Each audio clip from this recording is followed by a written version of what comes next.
Eu estou aqui para mais um vídeo da série Éden do Amor, continuando de onde nós paramos no último vídeo. Lembra que nós falamos sobre por isso o homem deixará o seu pai e a sua mãe e unir-se-á à sua mulher e ambos se tornarão uma só carne. Então nós falamos longamente, refletimos sobre a importância dessa ruptura psicológica que todo ser humano precisa passar, de rompimento psicologicamente com o seu pai, com a sua mãe e criando a partir daí um novo estado de ser, né? Junto com a pessoa que você ama, ambos se tornam uma só carne. Se você não assistiu o vídeo anterior da série, vai aparecer um card aqui para você acessá-lo depois de terminar esse vídeo, tá bom? E aí diz o seguinte: o homem e sua mulher viviam nus e não sentiam vergonha. Olha que informação interessante, né? O ser humano, na sua primitividade, tinha um relacionamento tão natural, tão espontâneo, tão visceral um com o outro, que a nudez física não significava vulnerabilidade. Não havia esse senso de, meu Deus, eu tenho que tapar o meu corpo, eu preciso de alguma forma proteger as minhas partes íntimas dos olhos, do acesso de outras pessoas. Porque não havia essa representação de perigo. O que existia ali era um homem e uma mulher que se relacionava com amor e uma criação, né, com animais, com plantas, vegetações, absolutamente vivendo em harmonia, numa experiência de comunicação quase que telepática, de tão visceral, de tão linda que era. Então, talvez seja para esse jardim que nós precisamos, aos poucos, ir caminhando, né? Quando, por exemplo, a gente se torna íntimo da nossa esposa ou do nosso esposo, a gente vai perdendo essa vergonha, porque a gente conhece o caráter do outro, a gente sabe que a nossa nudez não é motivo de angústia, de tristeza, de vulnerabilidade no sentido de causar medo em nós. Então nós conseguimos tranquilamente transitar pelados, conversar pelados, interagir pelados um com o outro, e isso não representa nenhum tipo de perigo. Então a gente faz esse caminho de retorno, né? Com os nossos amigos, a gente não tem essa liberdade do ponto de vista físico, talvez. Algumas pessoas até conseguem chegar próximo disso, mas com certeza com os amigos, que a gente também cultiva uma relação de amor, a gente vulnerabiliza mostrando a nudez da nossa alma.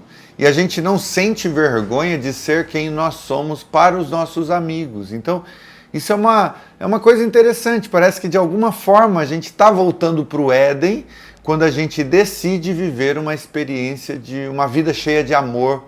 Todas as pessoas com as quais a gente tem uma relação de amor, a gente não sente vergonha delas. A nossa nudez não é um perigo, não é um problema, seja a nudez da alma ou do corpo, que a gente sabe que o outro não nos ameaça.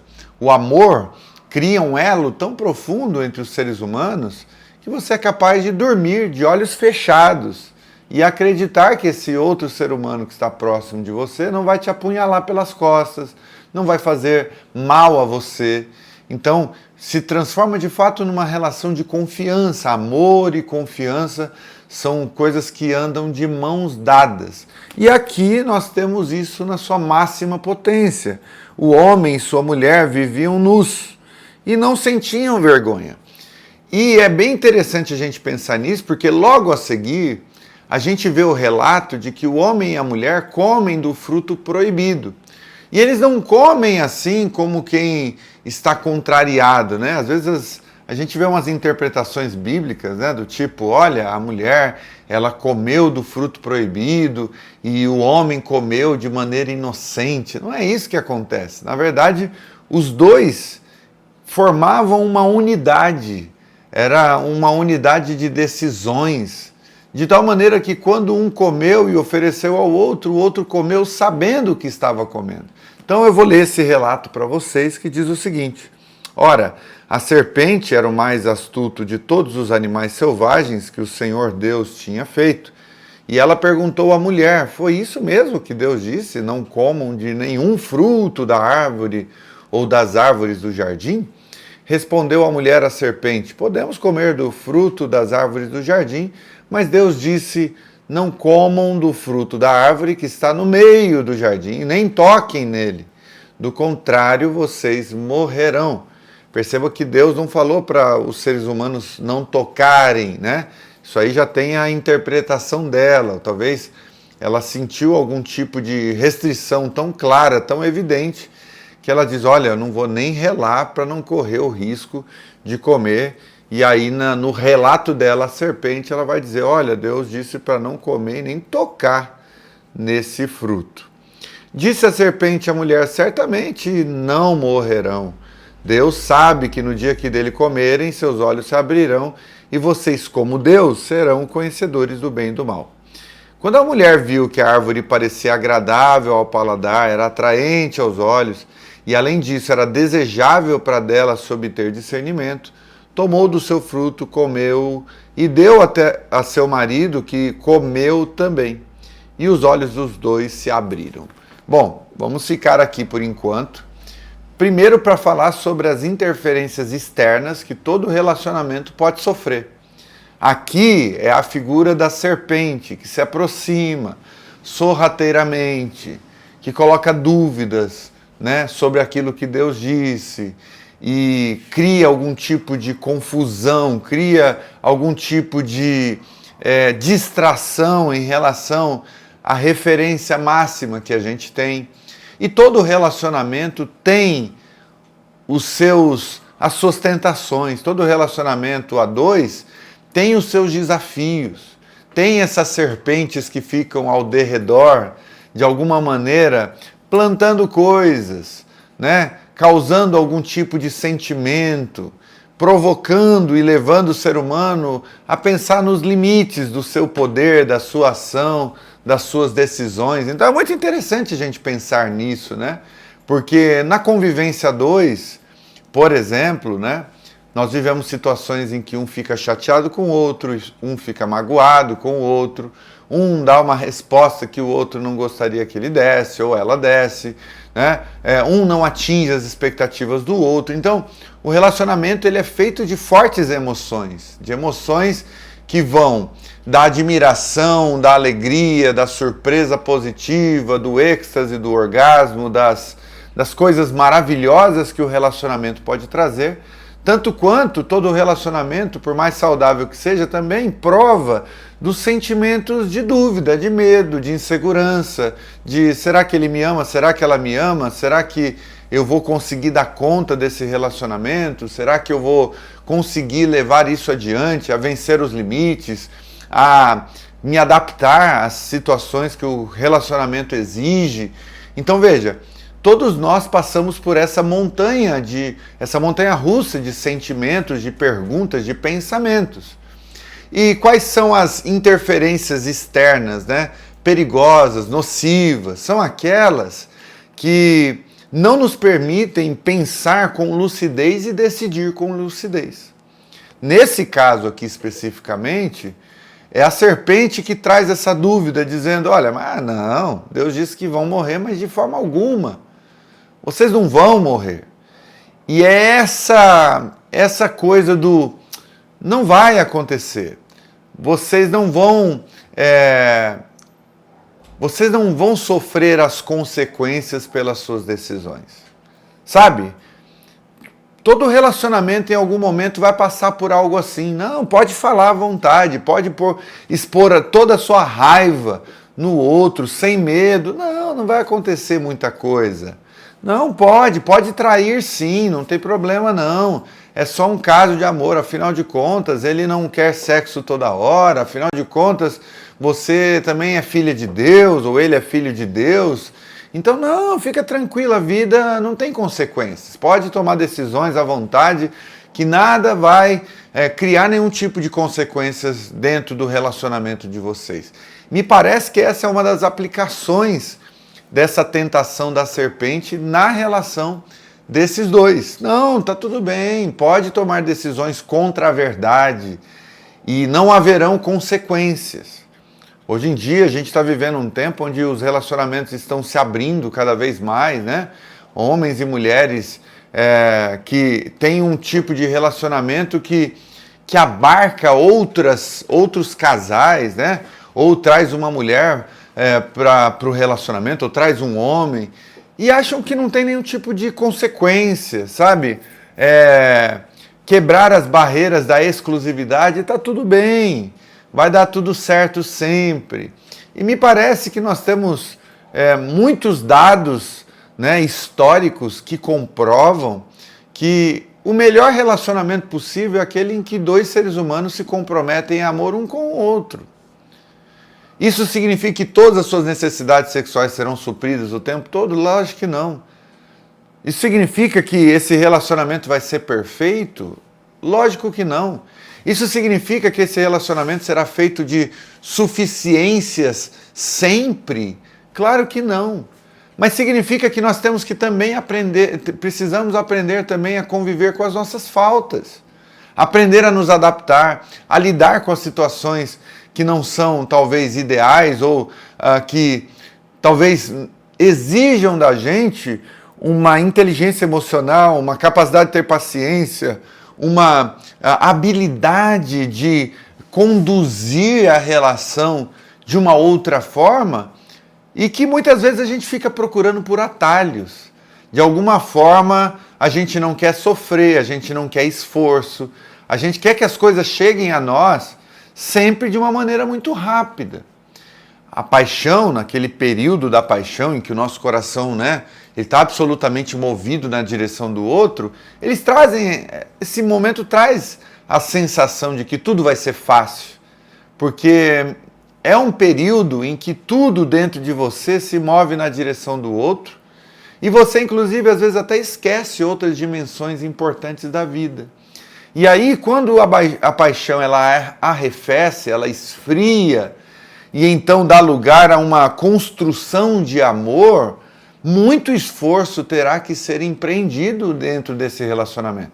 Não quer dizer que vai ser ruim sempre, não quer dizer que você vai ter que se esforçar, né, o tempo todo, que não vai ser fácil em nenhum momento, mas se a gente criar na nossa cabeça a ilusão de que o nosso relacionamento ele tem que ser fácil o tempo todo, de que as respostas às nossas perguntas sempre vão chegar imediatamente, e principalmente, né, acreditando que o relacionamento ele trabalha nas mesmas categorias das facilidades das tecnologias do nosso tempo, em que você pega um celular, por exemplo, entra no aplicativo e você marca um encontro, sabe?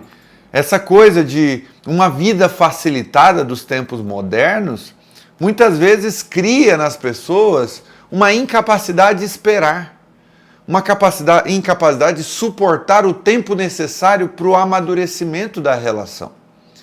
E aí você planta hoje, você quer que hoje você já veja resultados. Você joga suas sementes na terra e fica ali. E é como se você dissesse para a semente, ou você cresce hoje, ou amanhã eu vou procurar outra semente. Então, criando um relacionamento absolutamente antinatural, que não respeita o tempo, as estações, os momentos. É como se todas as crises precisassem se resolver da noite para o dia. É como se todos os problemas tivessem que se resolver instantaneamente. E a gente começa a criar essa mentalidade pouco resistente, e é o que vai acontecendo. Isso é um terreno propício para todo tipo de tentação, porque daí a tentação vem, né? E aí? Pode agir de maneira displicente, não tem consequência, fica tranquilo. Pode trocar o outro por qualquer outra coisa, vai dar tudo certo. A médio prazo vai dar tudo certo, fique em paz, não haverá consequências. Essa é a mensagem principal da serpente para Eva nessa interação. Tá? Não haverá consequências. Relativize o que Deus disse para vocês. E aí, as tentações, elas não são apenas dotadas de uma ideia atraente, mas também de uma apresentação muito apetitosa, né? É muito interessante ler isso, né? Quando a mulher viu que a árvore parecia agradável ao paladar, agradável ao paladar, atraente aos olhos e desejável. Né? As tentações, a maior parte das coisas que destroem a nossa vida, elas não são travestidas de algo repugnante, sabe? Elas são agradáveis.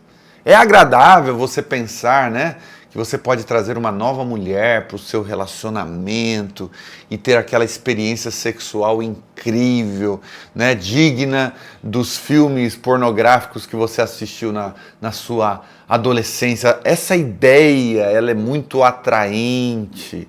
Não, eu quero ter outras experiências com pessoas de tamanhos diferentes, de possibilidades diferentes.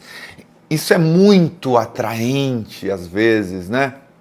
Então, e não apenas essa, né? Ou a ideia mesmo de trocar o outro.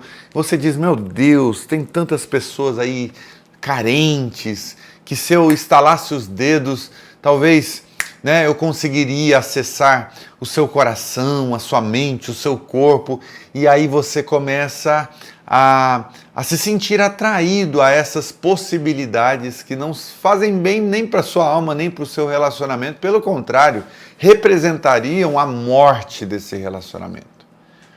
E quantas pessoas não dizem sim justamente para essas propostas, relativizam o próprio casamento e, de fato, entram por uma, vamos dizer assim, por uma porta, por um caminho sem volta. Eu já vivi algo parecido com isso. Você já viveu algo parecido com isso? De que você entra por um caminho que você fala, meu Deus do céu, agora eu não consigo mais sair. E às vezes demoram meses e meses e meses para você conseguir força suficiente para dizer não para aquilo, para se afastar daquilo. Alguns nem conseguem voltar dessas experiências. Eu já vivi coisas assim, sabe? Eu já fui o filho pródigo que precisou voltar, fazer o caminho de volta, refletir sobre tudo o que havia feito e vivido, experimentado, depois de comer do fruto proibido, vamos dizer assim. E eu tenho certeza que você já deve ter passado por isso em algum momento da sua vida, em alguma área da sua vida. E depois que ela toma do fruto e ela cede à tentação e ele cede à tentação também, o que antes era natural, era bom, era harmonioso, se transforma em vergonha. Ele fica envergonhado dela, ela fica envergonhado dele e ambos ficam envergonhados de Deus. Porque tem consequências. As consequências de morte, elas não acontecem apenas do ponto de vista físico e literal, elas acontecem na alma. Morreu algo no coração de Adão em relação a Eva e no coração de Eva em relação a Adão. Morreu algo no coração deles em relação a Deus. Porque antes o que era natural, o que era visceral, o que era espontâneo, se transformou agora em medo. Agora Adão tem medo de Eva. Agora Adão não mostra mais a própria intimidade para Eva como mostrava antes. E agora ambos estão atrás da árvore, com vergonha de Deus, com medo de Deus, apavorados, porque a sua história de vida foi relativizada por uma decisão horrível. Então, a reflexão de hoje nos leva a pensar quais são as tentações que estão presentes no nosso dia a dia como casal. As tentações relacionadas a achar que a vida não tem consequências, de que, olha, agora nós temos filhos, nós temos uma casa para morar, então eu posso agir de qualquer jeito, eu posso ser displicente, eu posso ser preguiçoso, eu posso falar o que eu quiser que não terá consequências nenhuma, afinal de contas, nós dois desfrutamos de uma estrutura tão linda financeiramente falando, nós já estamos há tantos anos juntos, de que eu posso fazer o que eu quiser e não vai ter consequência nenhuma. Quais são essas tentações que estão presentes? Eu nem vou conversar com ele ou com ela sobre esse problema que a gente está enfrentando, porque, deixa para lá, não vai ter consequências mesmo, vai dar tudo certo, vai acontecer tudo da melhor maneira possível. Quais são essas tentações presentes na sua vida cotidiana como casal, principalmente? Você consegue identificar de onde essas vozes vêm, em que momentos elas surgem? Qual é a sua postura diante delas? Vale a pena refletir sobre isso. Coloque aqui nos comentários qual é a maior tentação com a qual você lida dentro do seu relacionamento.